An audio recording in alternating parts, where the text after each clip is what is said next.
Ladies and gentlemen, good day and welcome to the earnings conference call of Kaynes Technology India Limited, hosted by Emkay Global Financial Services Limited. As a reminder, all participant lines will be in the listen-only mode, and there will be an opportunity for you to ask questions after the presentation concludes. Should you need assistance during the conference call, please signal an operator by pressing star, then 0 on your touchtone phone. Please note that this conference is being recorded. I now hand the conference over to Mr. Chirag Jain from Emkay Global Financial Services Limited. Thank you, and over to you, sir. Thank you, Alaric. Good morning, everyone. On behalf of Emkay Global, would like to welcome you all to the Q4 and FY25 earnings conference call of Kaynes Technology India Limited. We have the management today been represented by Ms. Savitha Ramesh, Chairperson of the Board, Mr. Ramesh Kannan, Managing Director, Mr. Jairam P. Sampath, Whole-Time Director and Chief Financial Officer, Mr. Rajesh Sharma, Chief Executive Officer. At this point, I will hand over the floor to the management for their opening remarks, post which we will open the floor for Q&A. Thank you, and over to you, sir. Good morning. I am Ramesh Kannan, Managing Director, Kaynes Technology India Limited. Good morning, everyone, once again. On behalf of Kaynes Technology team, I would like to welcome everyone to the earnings call for Q4 FY25. I have along with me Mrs.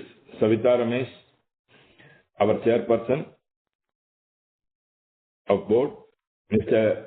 Jairam Sampath, our Whole-Time Director and CFO, Mr. Rajesh Sharma, our CEO, and Mr. Sumit Verma, our Investment Relations, and MUFG Capital, our Investor Relations Partners. I am pleased to inform you that we have been able to achieve a consolidated revenue of 27,218 million for FY25, which represents a strong growth of 51% year-on-year. The consolidated EBITDA of 4,107 million for FY25 and EBITDA margin, excluding other income for the year FY25, was at 15.1% and PAT margin was at 10.8%, which were higher by 101 basis points and 62 basis points respectively on year-on basis. Coming to our performance for the quarter end, Q4 FY25, our total revenue was 9,845 million, which signifies a growth of 54% year-on-year basis. Our Q4 FY25 operational EBITDA was 1,679 million at 76% year-on-year, corresponding quarter of the last year. Similarly, the PAT was 1,162 million at 43% year-on-year basis. We are projecting a significant acceleration in revenue growth in the coming years, as mentioned in our previous quarter earnings call, positioning us to be a leader in the industry growth. The same can be reaffirmed from our consistent order book growth from 41,152 million in Q4 FY24 to 65,969 million in Q4 FY25. We expect to sustain this profitable growth and continue to work towards improving efficiencies. As we move forward, we expect on all-round growth in all business verticals, especially with newer clients in EV and aerospace vertical. This reflects our commitment to a business portfolio with robust growth, profitability, and diversification. Our construction for OSAT plant in Sanand, Gujarat, has already started, along with construction for HDI PCB plant in Chennai. Both the plants construction is in full swing, and we are in line with meeting the deadlines of completing the construction by year-end. Our majority stake in Sensonic, a global AI-based rail network safety solution company, positioned us to capitalize on the electronics and technology upgrade in the railway sector. Kavach development program is on schedule with POC completion expected by mid-year.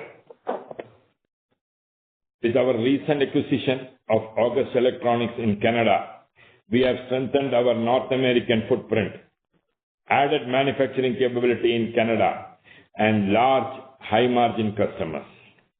Following this acquisition, we are well positioned to present a compelling opportunity to these customers more comprehensively, positioning the Canada-India alliance as a strategic alternate to China-based sourcing.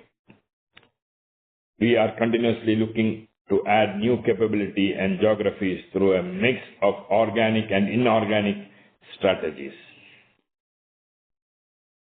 With this, I would like to sincerely thank each and every one of our excellent investors for their encouragement so far in our journey and expect continuing support in the future too.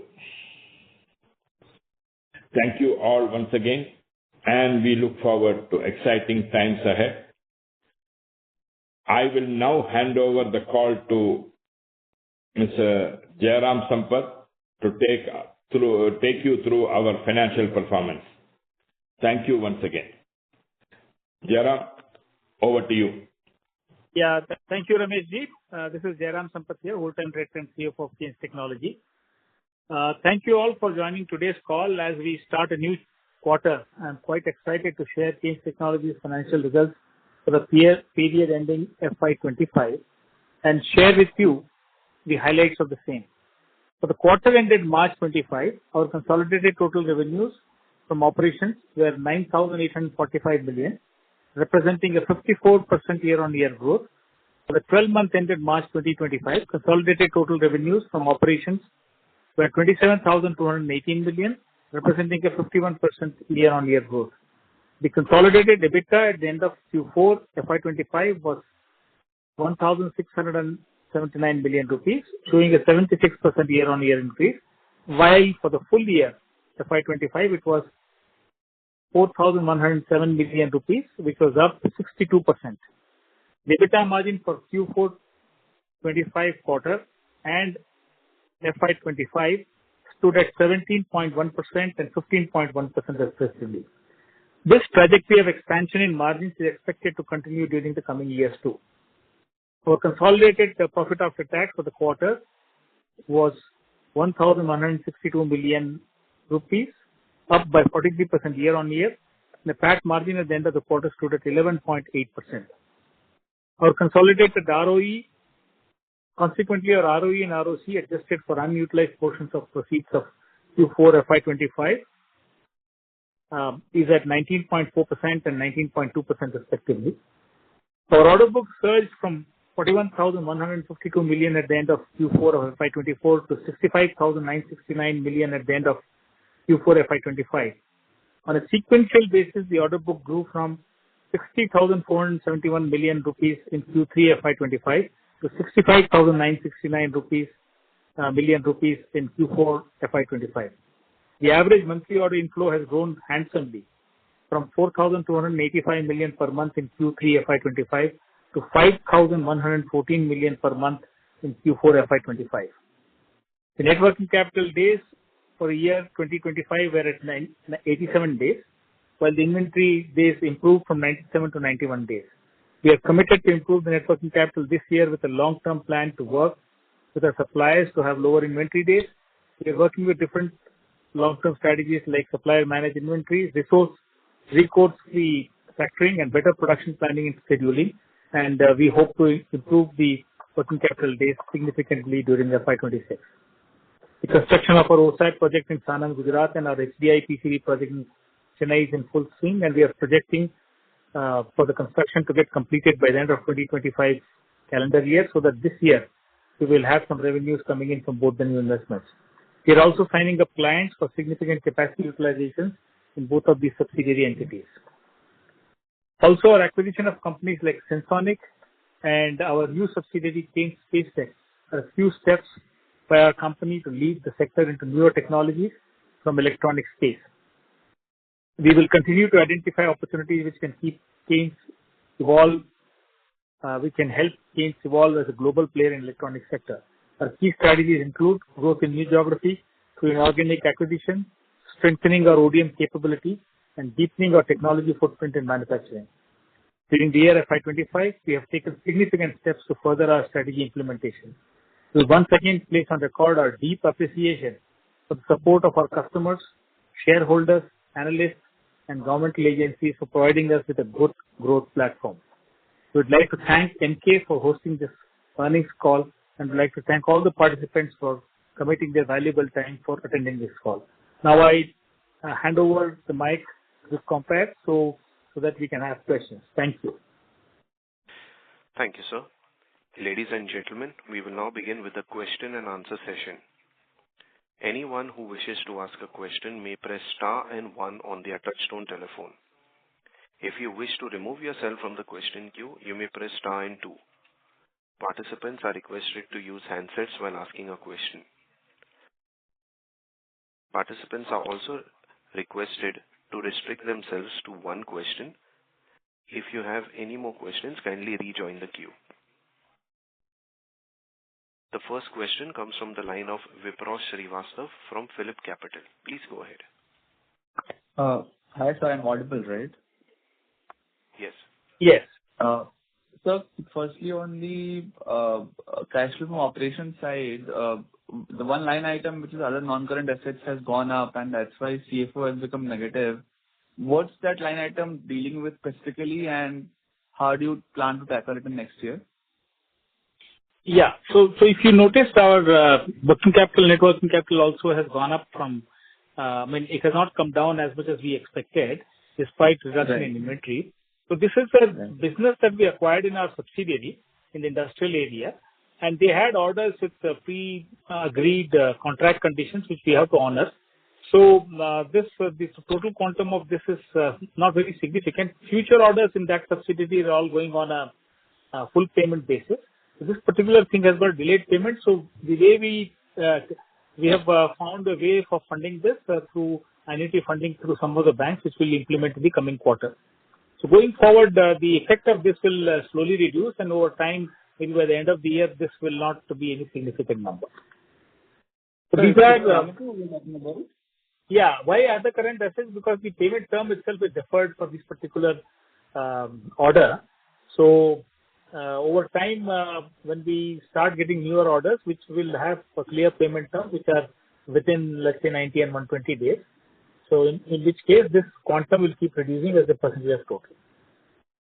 Right, sir. And so a follow-up on that. So this payment we made to discoms, or to whom we have made these payments? No. These are all AMISP payments only. The terms were different. Once we took over this company, we have now shifted.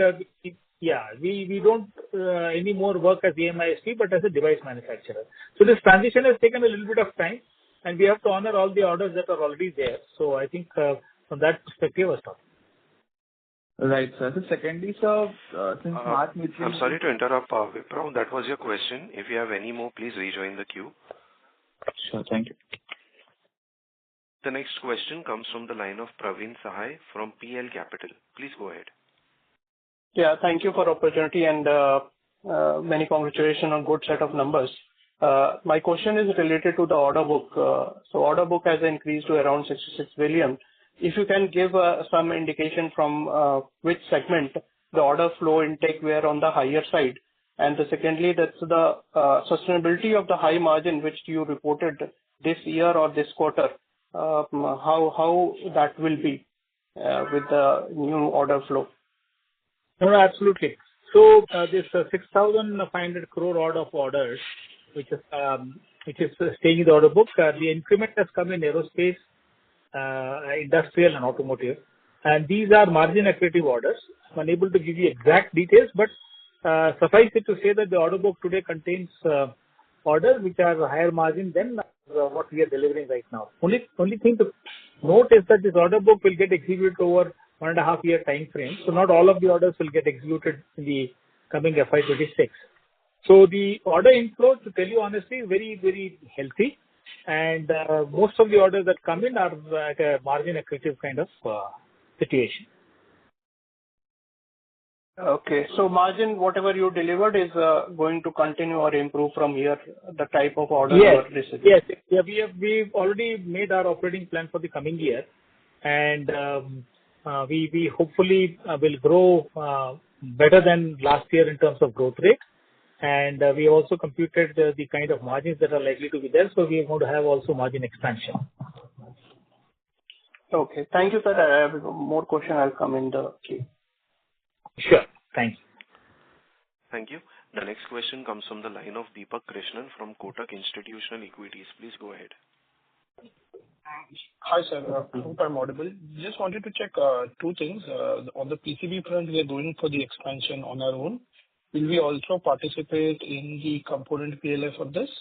And the second thing, if you could sort of highlight the financials of August Electronics, what you've acquired, as well as your venture into space, what is the thought process getting into payloads and all of those aspects?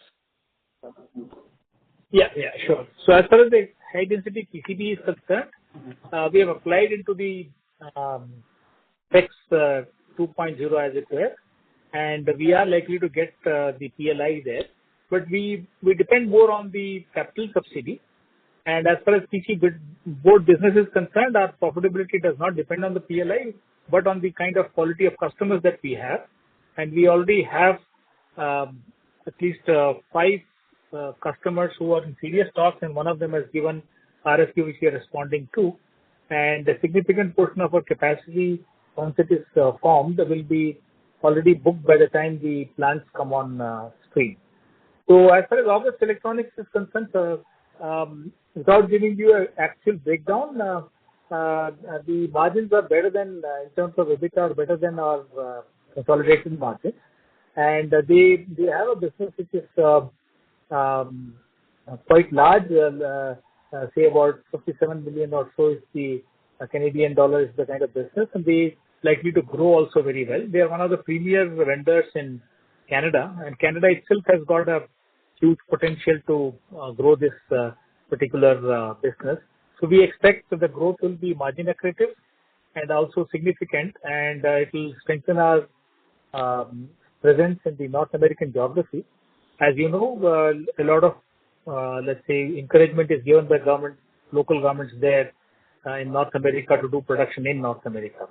And also this is adding to our ability to get orders hitherto going to China because of these kind of connections. And these set of customers that will be serving are completely new, and there are no common customers at this point in time.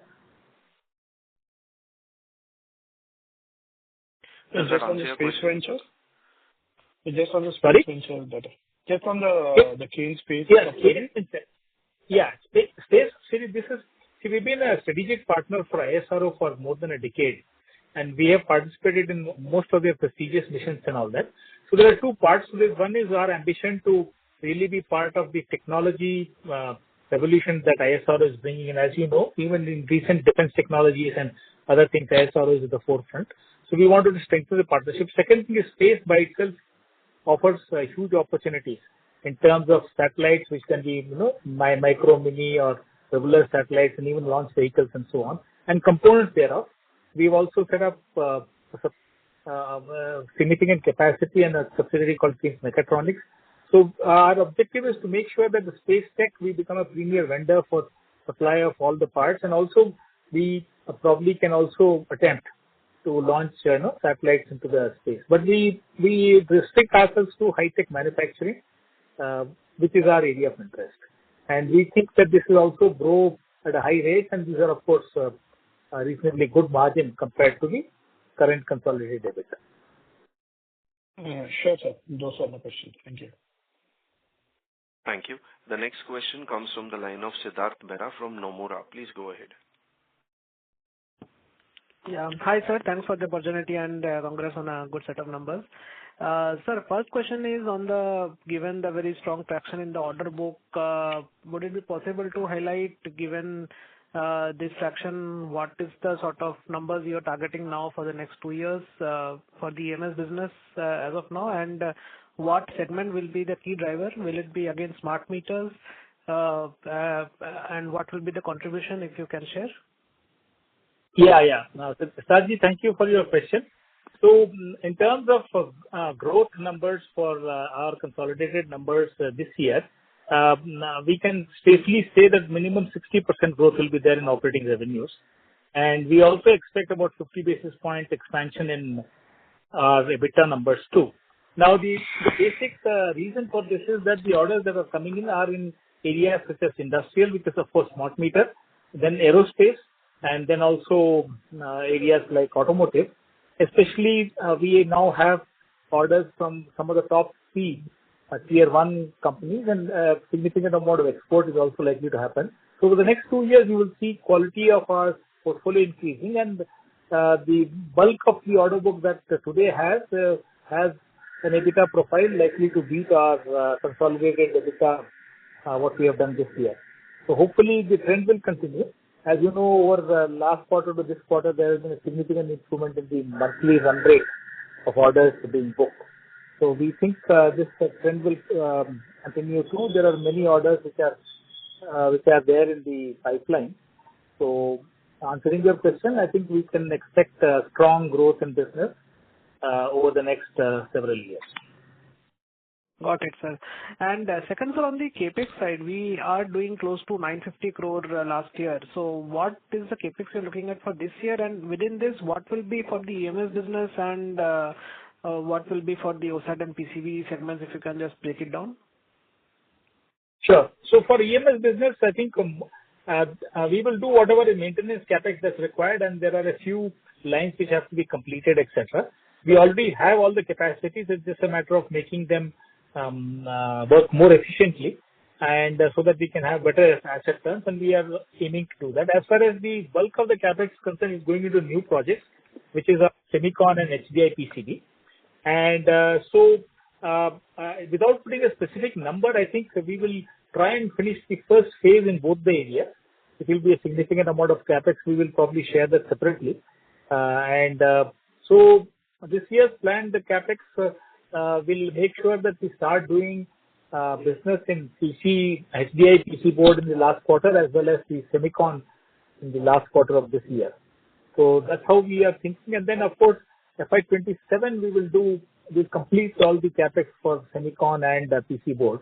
So just to remind you, the total CapEx for Semicon is like 3,400 crores, and total CapEx for PC board is about 1,400 crores. So between this year and next year, and maybe some little spillover will be there, we will complete this CapEx, and then so that by FY28 we can have significant capacity utilization in the newer business. So as far as EMS is concerned, I think it's almost now on a self-sufficient mode, and whatever we generate from the operations, that is sufficient. This year we will of course squeeze out more sales out of the assets already established, and for the coming year we will probably in the second half add some little this thing, and then of course there are subsidiaries which have been added and so on. So I think in terms of capacities, I think we are somewhat ahead of the demand, so that we will not have trouble in execution. Got it, sir. Thanks, sir. I'll come back in the queue. Thank you. The next question comes from the line of Nitin Arora from Axis Mutual Funds. Please go ahead. Hi, sir. Sir, just one question on the recent acquisition, what you did. Can you throw some light how scalable this business is? What are you thinking about the potential of revenue and profitability from this business? And also, if you can talk about any further acquisitions, what you are articulating in this space. Nitin, thank you. Thank you for your question. So as far as the August Electronics acquisition is concerned, this is one of the premier vendors and quite healthy. EBITDA numbers are always in terms of it is better than our consolidated as of now. And we have seen their plans for the next 5 years, and they are likely to grow at about 15-20% on their own.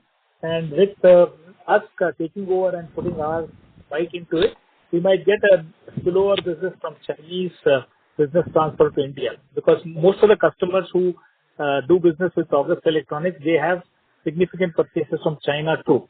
And already some of the customers have looked at our facility and so on, and they are quite convinced that we can be a good supplier for them. So broadly, upwards of 20-25% of growth, you can expect 20% growth at least. You can expect in the geography there itself, and another 5-10% of spillover effect to our business in India. And these are all customers qualitatively pretty good margin and large customers, global players. They belong to areas like petrochemical, energy, medical, instrumentation, and those areas where we don't have huge customer base.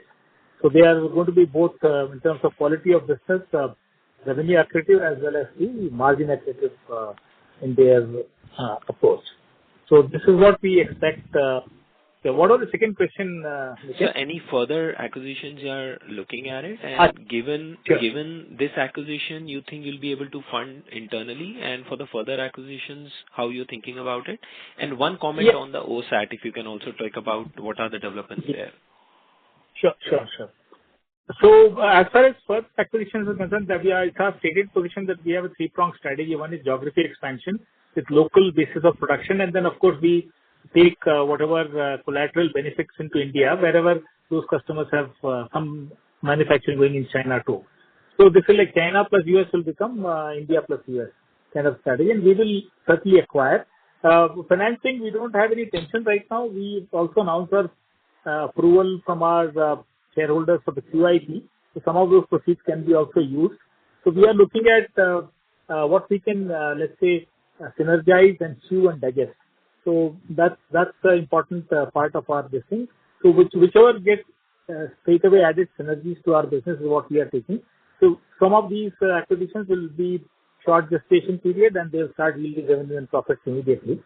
As far as the OSAT business is concerned, I think the building construction is going on. We've got signed all the agreements with our collaborators, etc. And very shortly, the agreement with the government also gets signed. And of course, approvals have been already also in place.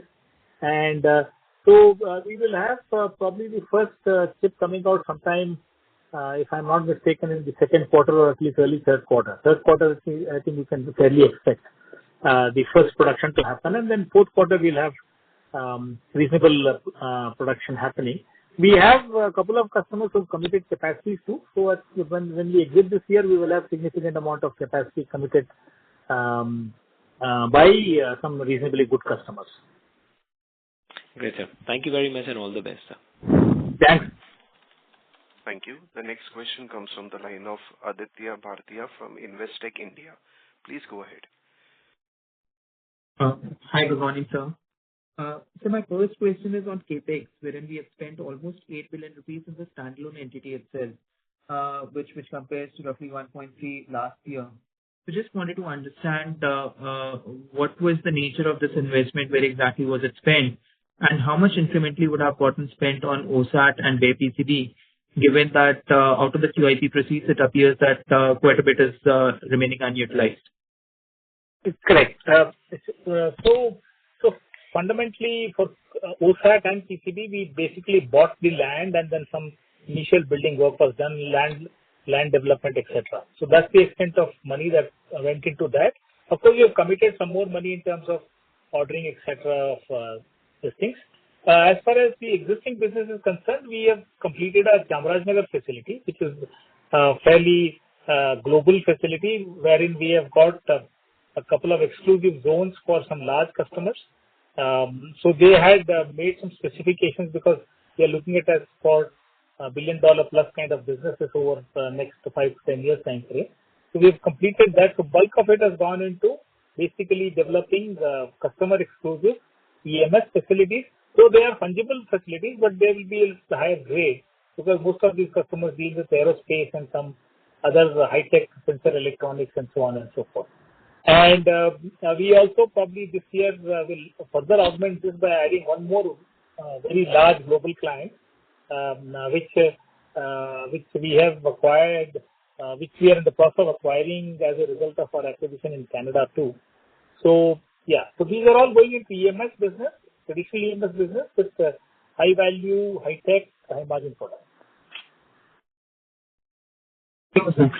So does that mean that the initial capacity that we had planned at Chamarajanagar, for which we had raised around 1.5 billion at the time of the IPO, the current shape is much, much larger than what was initially envisaged? And does that also mean that incrementally our asset turns are going to be lower, given that if we look historically, we used to have a fairly small gross fixed asset base, and asset turns used to be extremely high? Yeah. So as far as the original IPO money was concerned, the part of it went into clearing debt and so on and so forth. Not all of it added to the gross block actually. So answering your question, yeah, earlier we were very efficiently using because we lacked the capacity, let's say capital to actually deal with large clients. So the way in which large client business works is that you discuss with them and then make the facility work, and then they come and audit the facility, and then they satisfy themselves that they can build all their global purchases. They can build it here, and that's what we have done. And all of those are all targeted investments. And since now that we do have a slightly easier access to funds right now, so that's why we are able to cater to larger clients with more high tech, more long-standing businesses, and better margins too. So in the interim, maybe a couple of years, the asset turns will appear to be lower, but then that's cost of business, right? As you see, the order book is increasing. So this order book increase is primarily due to the fact that we are now getting recognized by a lot of large guys who give us long-term business. In fact, the order book that we have published is only 5 years order book, and we do have significant amount of orders beyond 5 years, but we don't normally publish beyond 5 years. So beyond 5 years also we have confirmed orders from customers. So obviously when customers start taking a long-term view of you as a supplier, then we also need to reciprocate by building capacities and then those specific things that they require. Suffice it to say that in EMS, most of the infrastructure, 90% is fungible, but they still need to see it available for them, because when they shift significant capacities from places like China, etc., these are all, let's say, hundreds of millions and billions of dollars of contracts. So obviously they would like to be sure that we do have the not only the intent and not only the ability, but actually the competence and the capacity on ground. So that's when they will shift us. Understood, sir. That's helpful. Just one last question, if I may. When we had acquired the smart metering business, you had indicated that should be contributing roughly 10% of revenues. And from that context, the increase in other current assets that we have seen appears to be fairly large. So how's the accounting being done? Is it in respect of some of the revenues that have been recorded in the past as well, that we have assets that are recognized on the books?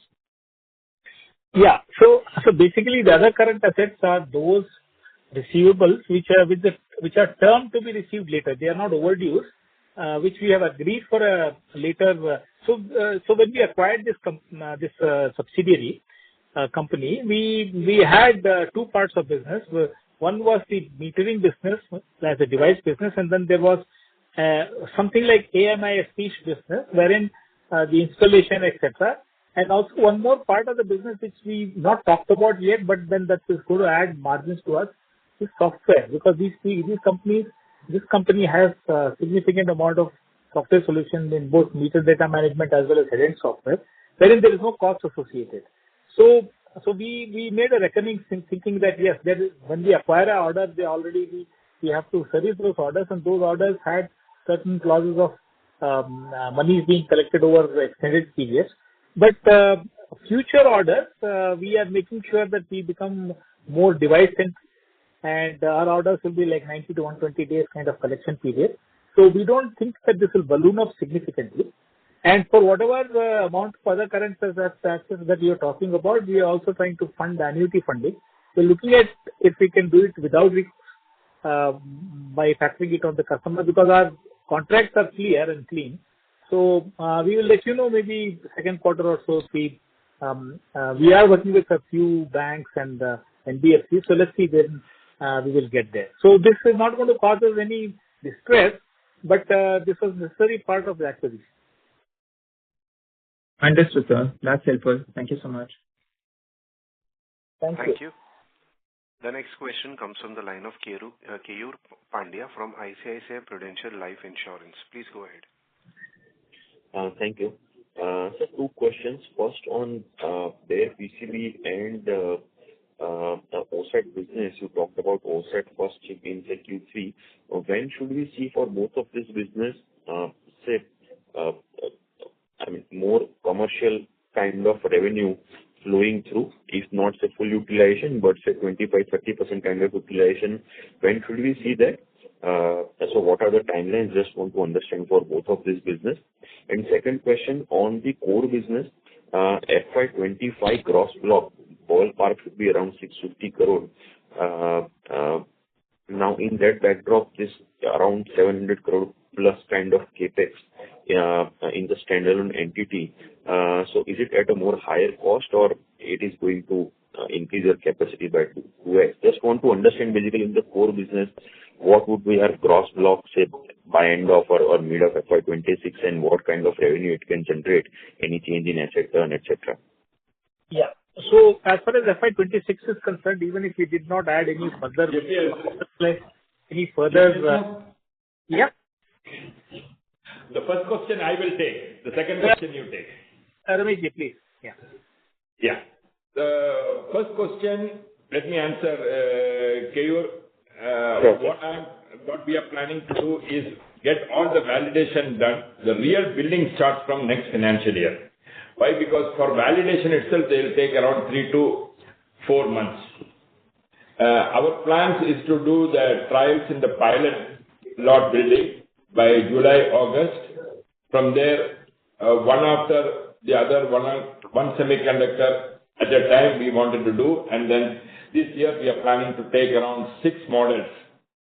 Towards the end of the year, there is a likely chance of some building happen, but otherwise, the next year will be a full year for building. When it comes to PCB, same problem. These boards, after doing our trials and everything, this factory should be ready somewhere in November, December for full production. And then we need to do all the trials. So it will take 2 to 3 months. So basically, the large portion of the building we can get only next year. Considering all the timing required for validation, we have scheduled it like that. Thank you. Yeah, thank you. And regarding the gross block, I think this year we will improve our asset turns, because most of the facilities like the Chamarajanagar one will all start working at much higher capacity. So even if we did not add any more capacity, this year's numbers we can very easily do FY26 numbers. And by actioning this, we will have some spare capacity. As you know, earlier also we have said, the moment we reach a 70% kind of capacity utilization, we need time to go for newer capacities, because global players would like to see free capacity for any business that they transfer from other places. So this is good news only. A little bit of a lower asset turn is good news in this business, because that means that we have committed customers who are likely to give us business, and that's when we keep it. So earlier we used to run it choco block, almost 6 or 7 times of assets we should do. So maybe 3-4 years time frame we will get to that number, a little higher number, let's say 5 or 6 times the assets. Till that time we will do some minor capacity additions every year. So in this business, about 7% of turnover of EMS typically can give us the kind of number to grow at about 50%. Maybe so FY27 onwards, 7% of turnover. So whatever that number is, let's say 4-3 or whatever. So about 300-400 crores of investments we do within FY26 second half and first half of FY27. So that will grow at about 60% the EMS business and so on. Okay. Just One question, if I can squeeze I'm in, sorry that to is on. interrupt, Keyur. Those were two questions. I would request you to join the queue back. Thank you. Sure. Thank you. The next question comes from the line of Akshay from Ask Investment. Please go ahead. Hello. Please go ahead, Akshay, with your question. Yeah. Sir, what led to our shortfall of our previously stated revised guidance of 2,800 crore? And are we confident of achieving 4,500 CR in the current fiscal year? And also our other expenses in this quarter should up sharply from 31 crore to 101 crore, and it was 52 crore in the previous quarter. So what led to the sharp jump in other expenses? Yeah. So I'll answer your first question first. Fundamentally, I think in our Q3 call also we had explained that there was a delay in execution of our smart meter business because we had large number of orders and this is a new facility in Hyderabad. So now we have overcome that and we are quite confident. What we are saying is 60% minimum. So 60% minimum growth will take us to about 4,350 or so. And if everything goes well, we'll certainly exceed that number with a much expanded, at least 50 basis point expansion in our EBITDA numbers. So that's the kind of planning that we have for the FY26. Now, what was the second question that you asked? You asked about other expenses, if I was not mistaken. Yeah. So some of the other expenses could be due to reclassification of certain consumables and so on and so forth. So maybe over the last 4 quarters, some reclassification of consumables, which normally should be part of bill of material, was not like it was shown separately and so on and so forth. More detailed one I can probably ask somebody from finance to share with you. It was more to do with reclassification than to increase in cost. Yeah, of course, employee costs have carried higher because like we said, we are currently buffering up the capacity, preparing for some 2 or 3 global engagements in the FY26. So in terms of other costs, there are no major cost increases. It's just some reclassification. Sure, sir. And sir, recently government ordered some fast-track deployment of new satellites after the India-Pakistan conflict. So does it provide some opportunity for us because the timeline was 3 to 4 years, but now they have reduced to just 1 year?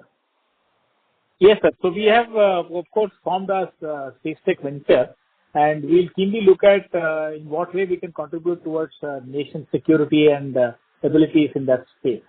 And we have got some very good scientists who worked earlier in government, ISRO, etc., to spearhead this thing. So keep yourself tuned to our announcements. I think we are working very hard to make sure that we participate in the next generation of technology development for the country.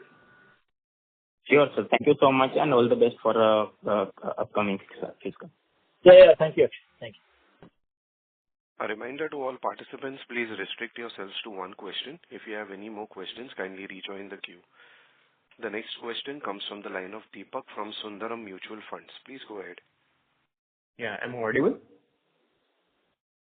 Yes. Yeah. Yes, sir. So, Jairam sir, my question is regarding your margins. So, what would be our core EMS margin, let's say, for Q4 FY25 and for the whole year FY25? Because if my understanding is correct, there would be some employee expense and other expenses which will be related to OSAT and bare PCB business, as we're expanding that too. So, just wanted to understand what is our core EBITDA margin for FY25 and Q4 for base PCBA business. No, our core margins are reflected in our console only. See, the expenses which are incurred in development of the project, etc., pre-op expenses, they get capitalized actually. Okay. So, a major amount, of course, there are corporate level expenses. Supposing we do have some people joining in the corporate level, so that increase is there. And like I said, I think in answer to some of the questions earlier, we do build capacities ahead of time. So constantly we'll have a quarter worth of additional capacity before the work starts, because global players don't want to risk giving orders to a company which does not have ready capacities, because for them 100 million, 200, 300 million kind of dollar kind of businesses, they don't want to take any risk with the new suppliers. So to that extent, this year, FY26 we are saying that core business will yield another 50 basis points, so about 15.6% EBITDA. So maybe the seat number is somewhere there, maybe another 40-50 basis points over time. But I'm afraid that we'll keep building capacities and incurring slightly higher expenditure for the future growth of business. So you can take around 15.5 to 16 as the kind of number in the core business. And of course, the subsidiaries, etc., which we acquire, they may add. We are making sure that we take a augmentative kind of addition and not any business which is lower than our existing EBITDA. So they may also pull the vector upwards in 3-4 years time frame, and the quantum of business is significant. Okay. So 15 to 16% is Sorry what to our interrupt, core... Deepak, that was your question. I would request you to rejoin the queue. Thank you. The next question comes from the line of Sumant Kumar from Motilal Oswal Financial Services Limited. Please go ahead. Yeah, hi, sir. So, assuming current scenario, global scenario, can you talk on export opportunities? How is the inquiries currently? Yeah. So if you, I think we have talked about this in earlier calls too. So fundamentally, the aerospace business and some of the automotive, etc. Now we've got global clients. So they don't not only take requirements for Indian requirements, but also requirements for production outside of that. So we think that, so let's say we have now 3 businesses fired up. One is EMS, the other one is OSAT and PCB. So OSAT and PCB, significant amount of business will be in export. Maybe from the FY27, you'll start seeing its impact. FY26 primarily these 3 sectors like automotive, aerospace, and some portion of industrial would see some increase in exports. So maybe out of the total of let's say 4,350, maybe you can expect at least 15%, roughly, if I hazard a guess at this point in time, of exports. And the other thing is we must remember that we are also doing a geography strategy. So they are not considered an export, but as business done within that country. So for instance, the Canadian entity will be shipping in Canada itself. So we can take that as an export, in which case over time, 4-5 years time frame, 20-25% minimum of our business will come from outside, let's say, clients, So some will be exported, some will be done there itself in the geography where we are. So we have this 3-pronged strategy of acquisition and so on. So Sumanji, basically, export orientation will increase. Some of it will look like exports, others will look like a subsidiary business. Yeah. So current scenario, the tariff war, we are getting some inquiries and more engagement with the client, I'm asking. Yes, sir.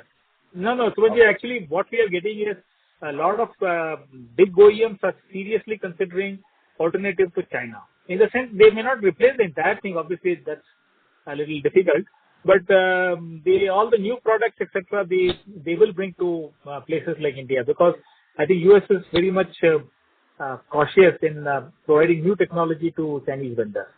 So they know that that gets compromised. So I think we can look forward. See, tariff wars will also kind of cool off at some point in time. And India has played that middle path very well.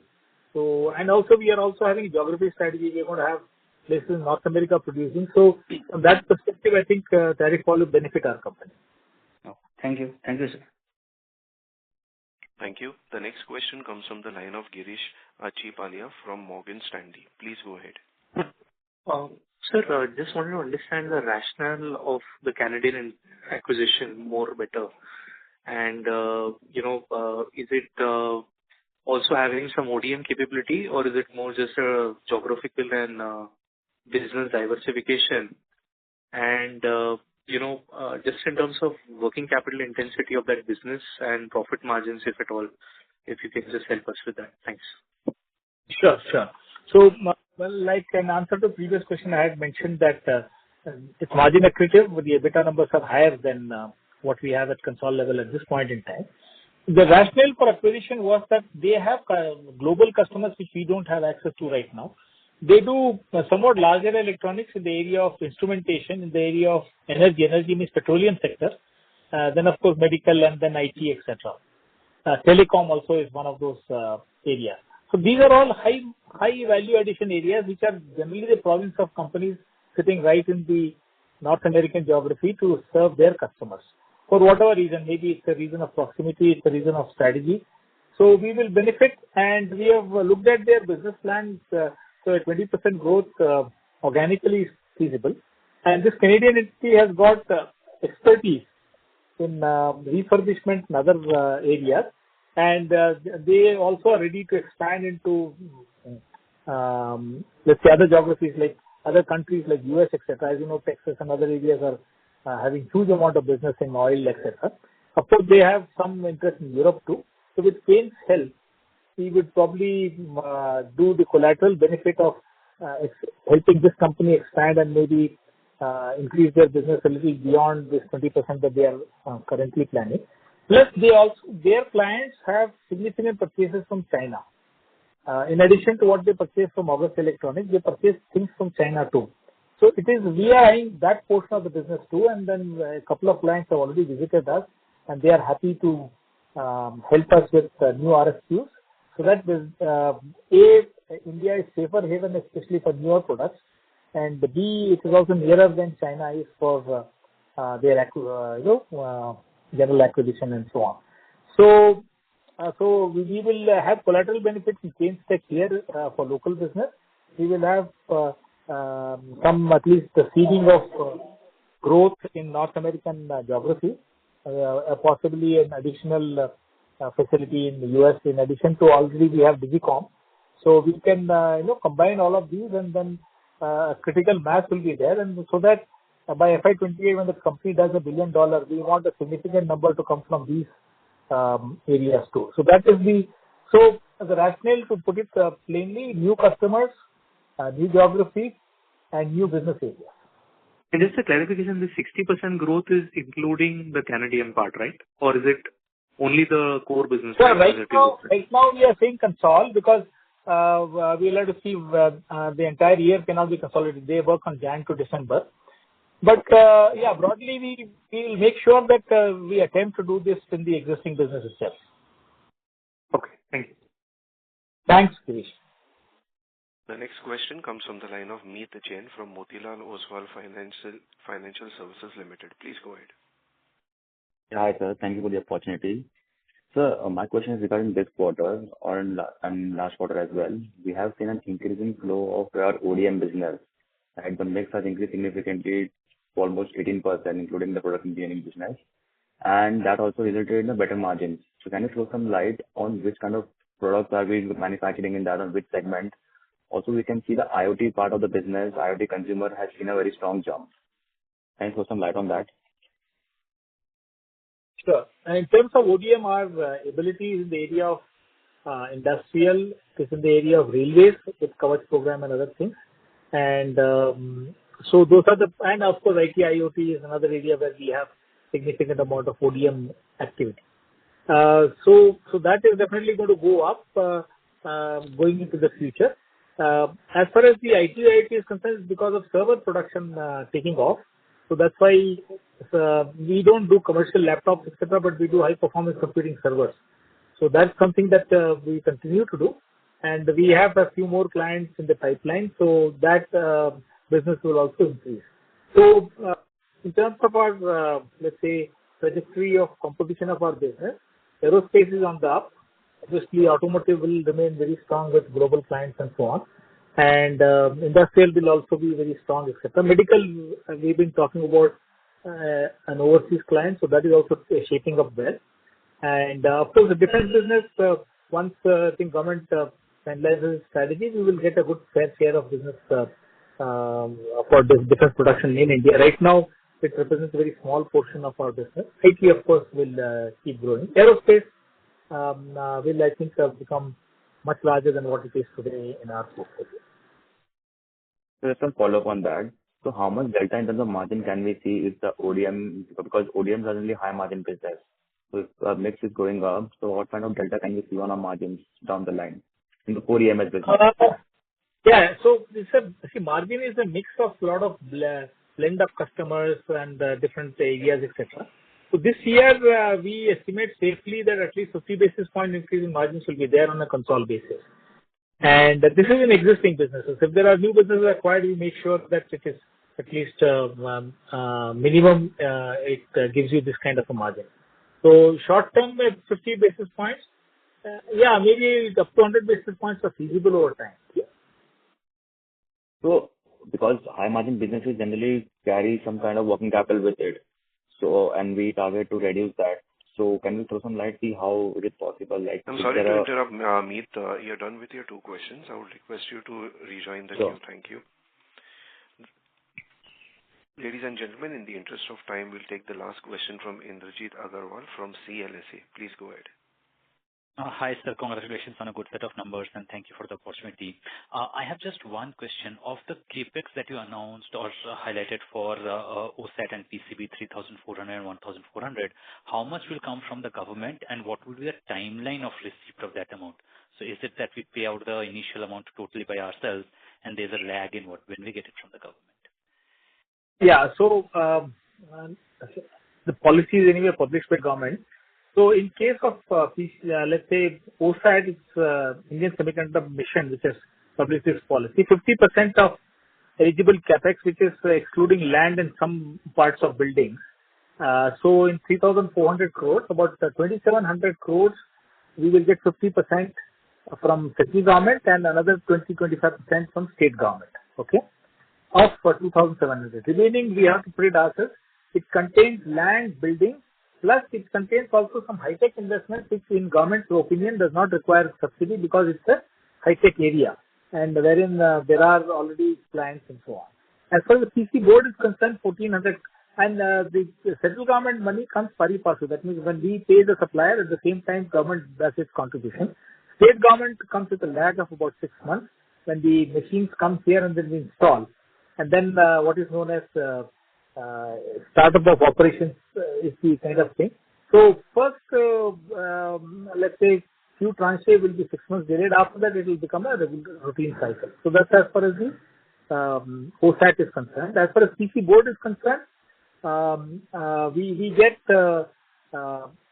significant amount, about 40% plus 25% roughly. So about 65% capital subsidy. These all come after the machines come here and we start up the operations. And but within the year, the state government, which is 40% roughly, they will dispense within the year. So there will be no major lag. There will be, you can say, an average 6 months lag. And central government will come again with the same 6 months lag. So we may use certain bridge loans for this, which are self-extinguishing. The moment the subsidies come, we can pay them off. So out of 1,400 crores, roughly 65% is something which is capital subsidy. Remaining, we have to foot the bill. Sure. Thanks a lot. That's all. Thank you. Thank you. Ladies and gentlemen, in the interest of time, that was the last question for today. I would now like to hand the conference over to the management for the closing remarks. Yes. Thank you everyone for joining this call. And we meet you all on good tidings and strong business growth. And like we discussed in detail about what our plans are and so on and so forth. Look forward to meeting you next quarter with some more good news. So in the meanwhile, have a good time and see you later sometime. Thank you, sir. Ladies and gentlemen, on behalf of Emkay Global Financial Services, that concludes this conference. Thank you for joining us, and you may now disconnect your lines.